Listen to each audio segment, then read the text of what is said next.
vous allez voir que 75% d'entre nous souffrent de glossophobie. Comme vous le savez, bien sûr, c'est la peur de parler en public. Alors même si vous n'avez pas prévu de faire un grand discours politique demain ou après-demain et être à l'aise pour s'exprimer, ça peut quand même être utile au quotidien. Notre invité du jour va vous raconter les secrets qui se cachent derrière les prises de parole des plus grands, vous connaissez les noms, et qui sait, ça pourrait peut-être vous inspirer.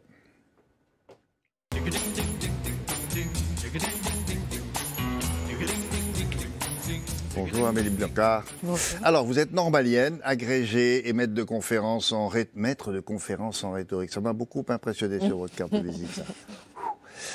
À Sciences Po, en plus, c'est pas n'importe où. Alors, vous enseignez donc l'art oratoire et vous venez de publier Votre parole vaut de l'or. Est-ce qu'on sait d'ailleurs à quand remonte la nécessité de bien s'exprimer pour convaincre, hein? Ça existe depuis quand? Pour faire court, depuis quand ça existe? L'éloquence, quoi.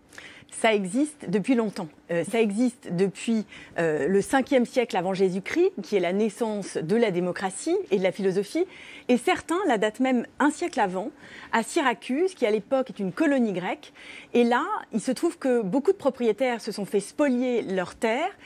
Et ils ne savent pas comment se défendre. À l'époque, le métier d'avocat n'existe pas, donc certains vont se faire aider par un certain Corax pour récupérer leurs terres qu'ils n'ont plus à disposition. C'est ça, il parle bien et il va nous défendre plutôt que d'écrire, c'est plus compliqué. Oui, voilà. C'est plus compliqué et parfois il n'y a rien de mieux qu'y aller soi-même puisque ça doit être incarné pour défendre un projet.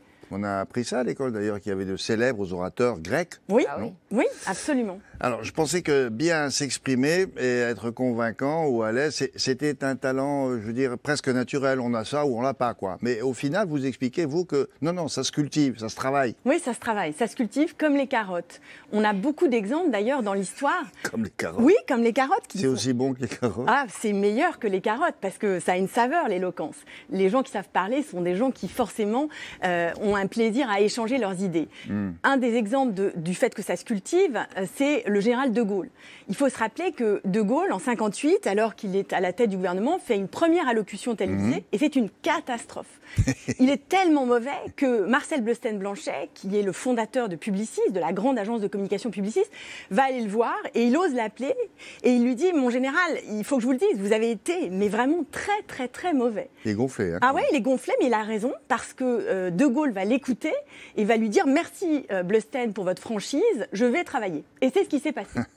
Donc en fait, il a eu raison de lui dire qu'il travailler. Est-ce qu'on sait comment il s'est entraîné? Est-ce qu'il a pris quelqu'un, je ne sais pas, un comédien? C'est déjà arrivé dans le temps? Ou un publicitaire, je ne sais pas. Oui. Comment il s'est entraîné? Alors, il s'est entraîné avec des experts. Alors, des experts de l'éloquence, en particulier des sociétaires de la Comédie Française, comme voilà. Jean Yonel, comme Maurice Escande. Donc, il a travaillé sa diction. En plus, il n'aimait pas son physique. Il portait des grosses lunettes. Donc, il a aussi lâché ses lunettes. Et il a compris qu'il fallait parler à la télé, aux Français, les yeux dans les yeux.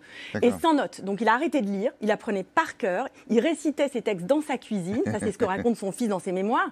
Et donc, on l'imagine, ou plutôt, on découvre que... Parce que dans les conférences de presse, quand il faisait ça, il n'y a pas de prompteur. Hein, il n'y a pas de prompteur. Il connaissait ça par cœur. Oui, il connaissait ça par cœur. En termes de prise de parole, il y a quelqu'un aussi que vous connaissez, on en parle souvent, ici c'est la reine Elisabeth II. C'est un exemple, pourquoi? C'est un exemple parce qu'elle réussit en 4 minutes 30, en avril dernier, au moment du Covid, à faire un discours hyper intéressant. Elle réussit à dire beaucoup de choses en très peu de mots. Oui, alors évidemment, c'est pas elle qui a écrit le discours en question, mais elle sait le dire. Oui, et puis elle l'écrit avec son secrétaire particulier. Non, elle est autour de la table. Hein.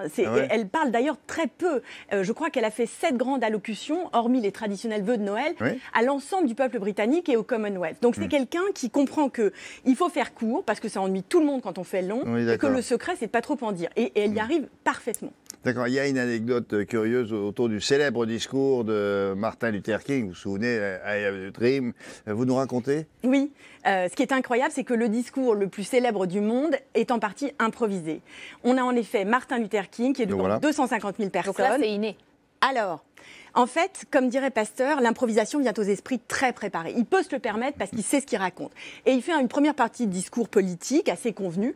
Et tout à coup, il a une amie au premier rang qui lui dit « Mais parle-leur du rêve, Martin, parle-leur du rêve ».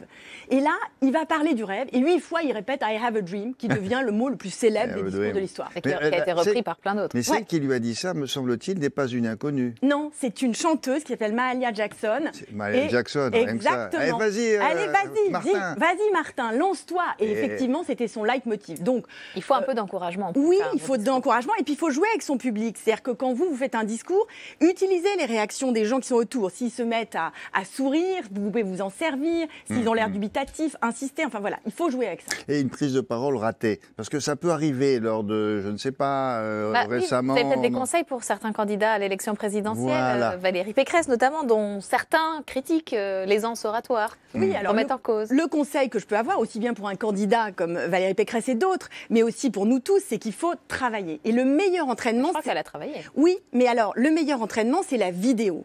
C'est-à-dire qu'il faut se voir, il faut s'auto-analyser et être entouré de gens qui ne sont pas des courtisans et qui vous disent « là, ça va pas, là, tu es mauvais ou mauvaise ». Et c'est ce qu'a fait Marcel Bleustein-Blanchet. Mais est-ce qu'un tribun, on en a connu dans le monde politique ces dernières années, est-ce que ça fait forcément un bonhomme ou une bonne femme d'État? Pas forcément. Ça ne suffit pas, évidemment, vous avez totalement raison. Il ne suffit pas de bien parler pour être un chef d'État, puisqu'il faut agir. Simplement, un bon chef d'État doit être éloquent. Donc, il doit d'abord agir et il doit être éloquent aussi. Les deux vont bien ensemble. Mais on peut dire aujourd'hui, si vous n'êtes pas éloquent et que vous êtes chef d'État, on a fait la liste, on s'est aperçu que quasiment tous, à part peut-être en Allemagne. Madame Merkel. Oui, Merkel n'était pas une oratrice exemplaire, mais elle savait imposer son point de vue. Mais ça compte beaucoup moins en Allemagne qu'en France. On est dans le pays de l'éloquence. En France, on adore ça. En France, on adore ça. On aime le débat, on aime la tchatche. Et des fois, la tchatche on aime la séduction et on reconnaît qu'il y a une communication sympathique qui doit s'établir entre un élu et ses électeurs. Et ça, c'est très important. Voilà, Amélie Blancart a écrit ça. Non, mais lisez-le, il y a bien d'autres choses. Ça s'appelle Votre parole vaut de l'or. C'est publié chez Plomb. Merci de votre visite. Merci beaucoup. Allez.